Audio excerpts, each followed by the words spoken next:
Word to your mother, boys and girls. It is your boy Sniper West coming at you here from WizardSportsPicks.com, and this is another episode of the Wizards Crystal Ball. It is Friday, February 20th, 2026. I am here with my mentor, the Wizard. Wiz, we got any pony action coming up this weekend? I know you're all over the ponies all the time. That's your claim to fame. What's going on with the tracks this weekend?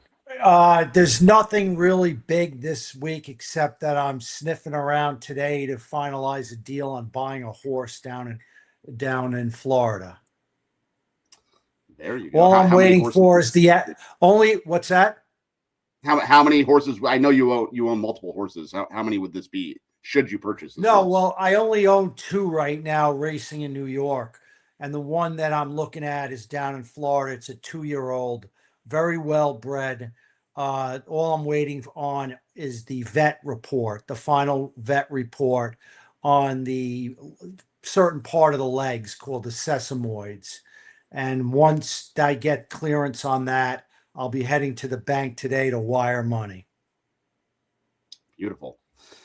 That is fantastic. You know, I keep thinking about that little future that you and I have on the side. I'm still holding that ticket out here in Las Vegas, Nevada. It is secure, safe and secure in the safe. Were you not about that? I'm looking forward to maybe cashing that in the Kentucky Derby. 35-1 when we bet, and now it's 12-1. There you go. That is what you call sharp action, ladies and gentlemen. So, well, let's go ahead and talk some college basketball. Why not? You know, it's Friday, and we have a couple marquee matchups here on the slate on Saturday. We have number 1, Michigan, facing number 3, Duke. And this game will be on a neutral floor, Wiz. This will be in Washington, D.C., which will be interesting. Obviously, that's kind of in Duke's backyard, if you think about it. You know, Duke, North Carolina is not too far from Washington, D.C. But I'm sure Michigan fans, you know, those Michigan fans travel. So there'll definitely be some Wolverine fans there. You know, both these teams are doing quite well. Michigan is 25-1. Duke is 24-2. They are both eerily the same as far as covering games. They're both 14-12 against the spread. These two teams have not played since December 3rd, 2013. So it's been 13 years since these two teams have faced each other. And Michigan's coming off that win over Purdue, 91-80. They beat UCLA by 30 before that, 86-56. Duke, they did have that loss to North Carolina. They lost 71-68 back on February 7th. But since then, they have beaten Pitt, Clemson, and they just beat Syracuse down. They beat the pulp out of Syracuse. But I'm sure you have some thoughts on this game, Wiz. It's a marquee matchup. This will be at 6:30 p.m. Eastern Standard Time in Washington, D.C. on Saturday. What are you thinking about this game, Wiz? Well, this game and the Houston Arizona game could be a Final Four game, be Final Four matchups. You know, it's that good. Yeah. Because I think we have the 1, 2, 3, and 4 teams in the country playing, right? I mean, aren't they ranked the top 4? Yep. I mean, isn't that 1 and 3 versus 2 and 4? Isn't that pretty amazing as we are ending the regular season before conference play on Saturday? We're getting to see these two games. And then we're also seeing Iowa State against BYU. That's another good matchup. You know, Iowa State is probably sitting 5 or 6, and you know, BYU has an injury. One of their players is out, key players. But this is unbelievable. I don't remember this time of year, you know, having this kind of final 4 teams on Saturday playing this. It's on a neutral court. You know, I don't think that matters for either because Michigan is outstanding on the road. You know, Duke, like you said, will have, I'd say it'd be 60-40 60, maybe 65-35, 60-40 in favor of Duke crowd. Right. You know, for this game. But, you know, to me, the game boils down to a few things. One is, you know, Duke is really going to have to come with their A-plus game. You know, playing against the teams from the ACC this is a step up in class for them. I think Michigan plays in the tougher conference. I think Michigan has the best. Not they go 9 deep, and there's nobody that goes deeper and has those quality players as Michigan. The other thing is they're unstoppable if they're in transition. If they get the rebound and they're on the go, they're tremendous. So Duke is going to have to slow them down. Duke is going to have to, rebound. Um, the weakness of Michigan is actually the strength of Duke. Um, Michigan has had some trouble with, I remember Wake Forest, Clemson. They've had Northwestern. They've had some games where they're susceptible to turnovers. And Duke is really great at turning you over. So that is something to look out for. Michigan's also not a great three. You can defend them on the 3-point line. So Duke is going to have to defend them, defend the three. They're going to have to rebound. They're going to have to slow them down. Both coaches are outstanding. I think I haven't seen the line yet, but if I had to guess what the line is, I'd say Michigan like 2.5 to 3. That would be my line. Hit the nail on the head. Michigan minus 2.5. Yeah, that makes sense. If it was at Duke, I would say, pick them Michigan -1 maybe, but neutral field, I'd say the 2.5 to 3. Yeah. Very hard game to actually have a strong opinion on. I think the edges, if you break it down under a microscope, I think Michigan has the edge.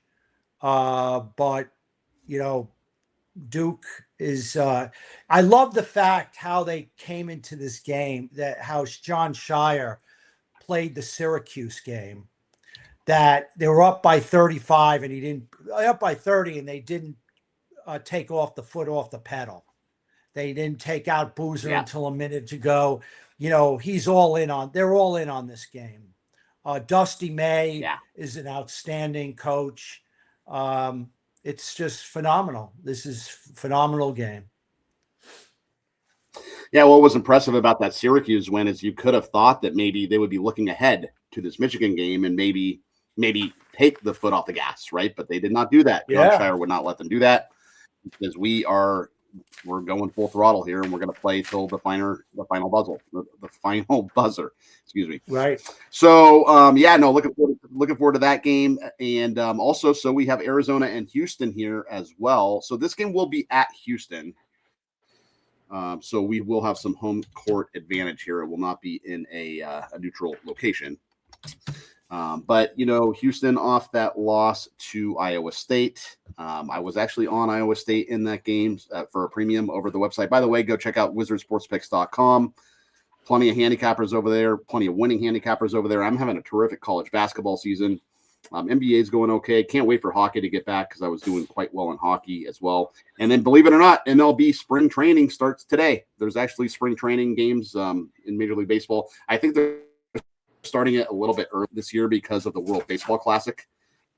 Players are going to have to take a break to go play in the Classic. So, but yeah, we get some February baseball today, which is always kind of nice. But back to basketball here. So I will not tell you what the line is, Wiz, and we could play guess the line. But Arizona's 24-2. They're obviously off 2 straight losses, right? Or no, they had the 2 straight losses. Then they beat BYU. Yeah, they beat BYU 75-68. Houston is off that loss to Iowa State, but they, they had reeled off. Well, I see here, they lost to Texas Tech, and then they reeled off about 6 or 7 wins after that, and then they lost to Iowa State. But, Kelvin Sampson, believe it or not, if you remember, he coached at Washington State back in the day. So he used to coach in what used to be the PAC conference, right, with Arizona in there and UCLA. And so he was quoted in the media saying that he's always respected Arizona's program. UCLA was kind of always the PAC powerhouse back in the day, but he said that Arizona's program has withstood the test of time, which obviously that is the case this year. That's why they're, ranked number, are they 4? Is Arizona 4 and Houston's 2? Yeah, I believe so, right? Yeah, Houston's number 2 and Arizona's number 4. So, any thoughts on this game, Wiz? I'm sure you have a lot of thoughts, actually. Well, I'm familiar with both teams. Tommy Lloyd, the coach of Arizona, was the assistant to Mark Few at Gonzaga for many years. Tommy Lloyd has Right. created a great culture at Arizona. Um, and we don't have to, I've mentioned several times on our shows that Kelvin Sampson is absolutely my favorite coach in the game, bar none.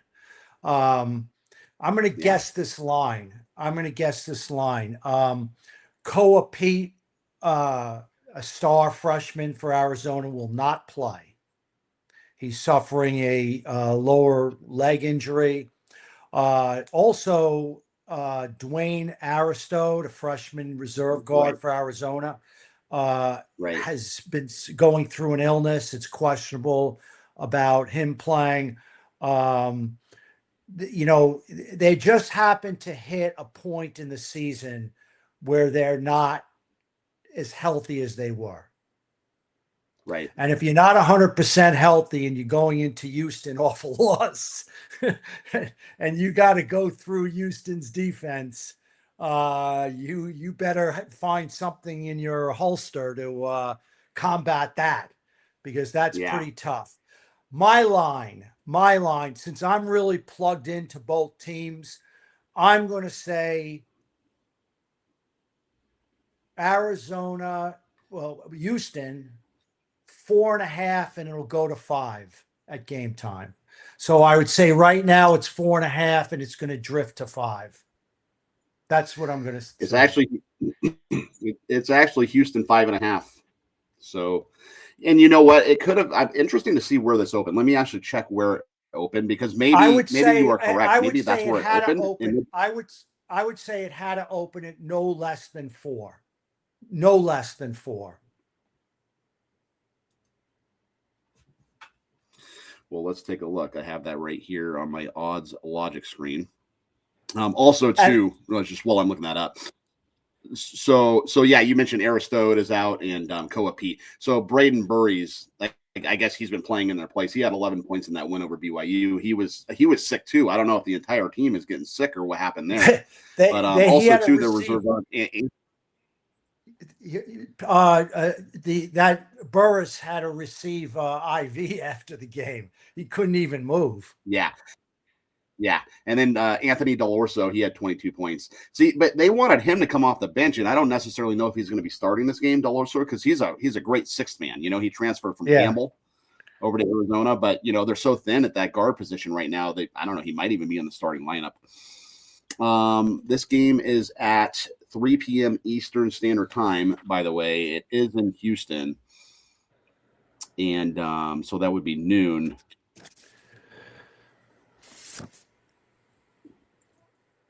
So it's before Saturday. the Duke game, right? Yeah. Well,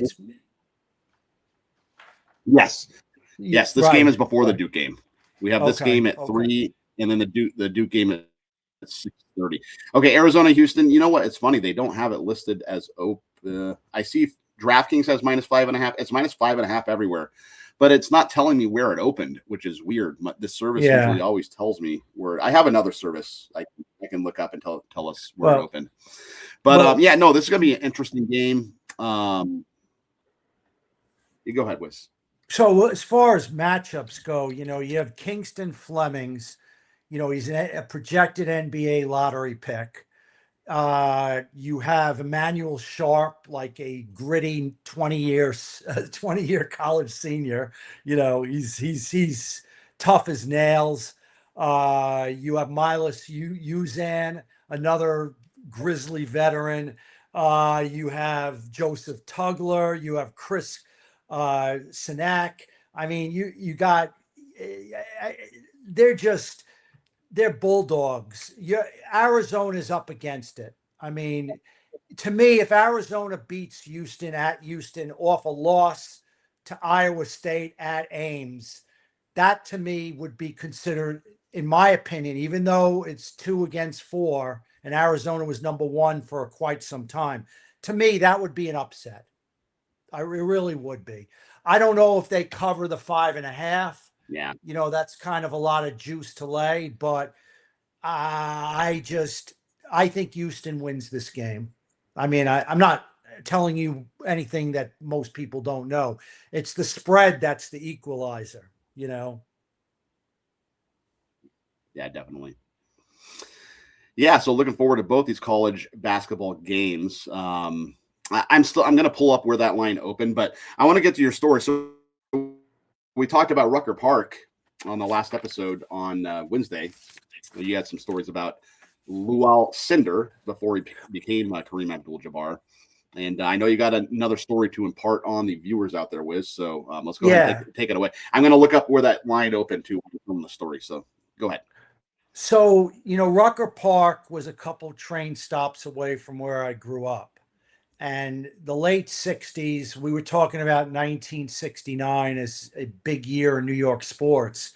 But the 60s and the early 70s were tremendous games at Rucker Park in Harlem. And so there was a pro team, and it was called the Courtsmen. The pro team was called the Rucker Pros, and the Rucker boys were called the Courtsmen. And on the Rucker Pros was Willis Reed, who played for the Knicks, Julius Erving, the doctor, right? Now, I'll bet you no one in the world that would remember what Julius Erving's nickname was. Now, it was the doctor, but before he was the doctor, he had a nickname, and he was referred to this up in Rucker Park. He was called the Claw. The Claw.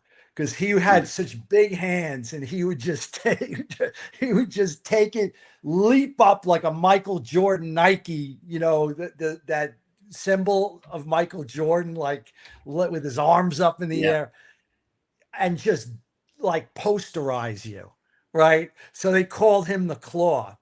So I would go to these games. I sneak out of school, go up to Harlem, go to Rucker Park, of which you didn't get near the gate. Like you couldn't get in because you had scouts, you couldn't get into the park, so you had to watch the games outside the metal gate.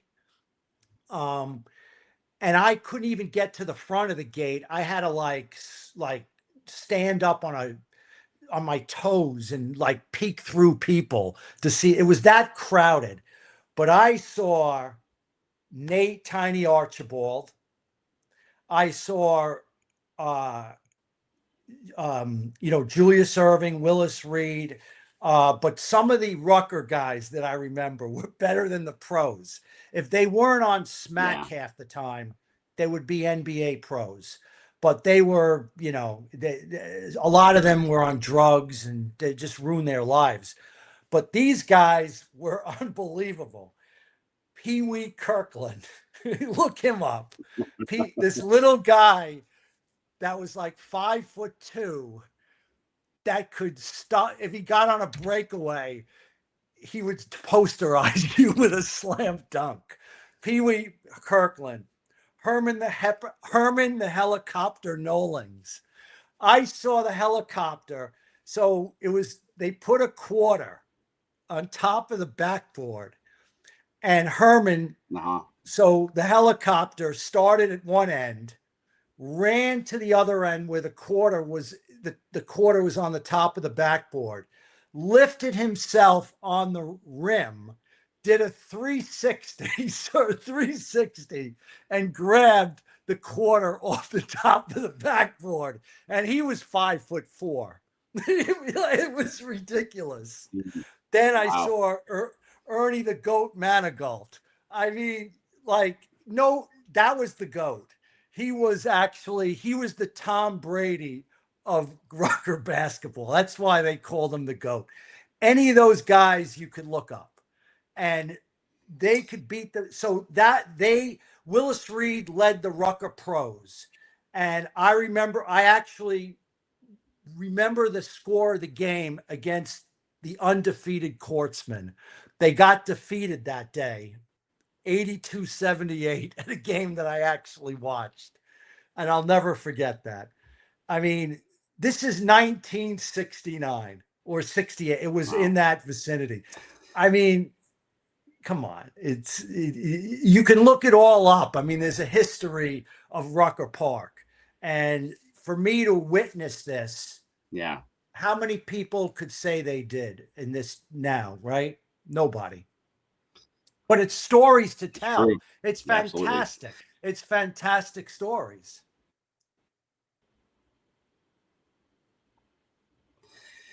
Yeah, it sounds like we could have used him in the slam dunk contest this past weekend because the slam dunk contest has been quite boring. But yeah, man, talk about blast from the past, going back in time and watching all those matchups. It's funny. I used to, when I was a kid, I'd go watch the Harlem Globetrotters, and it was quite a show watching. I think they might even still be touring. But it's almost funny. Some of those guys seem like they're better than NBA players just with the crazy stuff they do and the trick shots. I'm sure you've probably seen the Globetrotters before, right, Wiz? Yeah. Oh, yeah. I mean, some of these Rucker guys played on the Globetrotters. Yeah. And, it's a Yeah, but history. yeah. It, I grew up around this, and that doesn't exist nowadays. It just, we lost a part of street life, New York City street life. Now it's all yuppies. That's it. I mean, it's New York City's full. It's not like in the day when I grew up.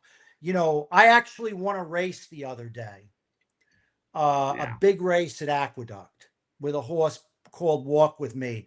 Paid a lot of money. It was 12-1. And I made sure. So when I'd be going to the track since the 60s. I was maybe 5 years old when I first went to the track with my father. And I would go every day as I grew up. That's when I started in 84, the Wizard sheet. But I used to hang out with the Rastafarians on the third floor, the Rastos. And we used to have soccer games with Coke cans, pull the trash cans as goals, pull them apart and the Rastos let me into the game. So there's one Rasto left. And I made sure when I won the race, I have the picture that the Rasto was in the winner's circle with his headgear and his beads. I have that picture of the Rasto man in the winner's circle. It doesn't exist anymore. Like I love that stuff. Yeah. Yeah, that's fantastic stuff. Yeah, yet another fantastic story from the Wiz here on the Wizards Crystal Ball. And once again, don't forget to go over the website and check it out with fantastic handicappers over there. You can check out the leaderboard, see who's hot. You can actually sort it by sport. So if you're looking to play hockey, you can just see who is hot over on the NHL leaderboard. Very simple to operate, and you can, go grab a package and beat your bookie this weekend. A lot of stuff going on with the NBA being back. Very excited about that, and college basketball. Don't forget, we do have UFC this weekend too. We're working very hard to get UFC and soccer on the website. That should be done relatively soon, I would think. And also regarding the website today would be we have some discounted plays on the website, do we not today? Right, Wiz? Yeah. Or Friday, right? Yes. Yeah. $5 and for non-guarantee, $9.99 for guarantee. Yeah, there you go. No better deal on the internet, ladies and gentlemen. So wizardsportspicks.com, that is where you want to be, especially today. You can go grab yourself some winners and analytics. This has been another episode of the Wizards Crystal Ball. We will be back on Monday, myself and the Wiz, doing this all over again. We'll recap what happened in college hoops over the weekend and, talk some more stories. It's always great to have story time with the Wiz. And don't forget to check out Beyond the Lines and Sniper's Daily Shot. There's all kinds of content coming at you all the time over here on this channel, okay? Anything on the way out, Wiz? Yeah, maybe I should do a children's books with all these stories. So before bedtime, parents could read about these stories to their kids. The Wizards' bedtime sports Yeah. stories from the 60s. Your lasting legacy. That's probably what it should be. All right, ladies and gentlemen. So we hope you all have a fantastic weekend and make some money. And we will be back on Monday doing the show all over again. And until then, peace out and keep firing.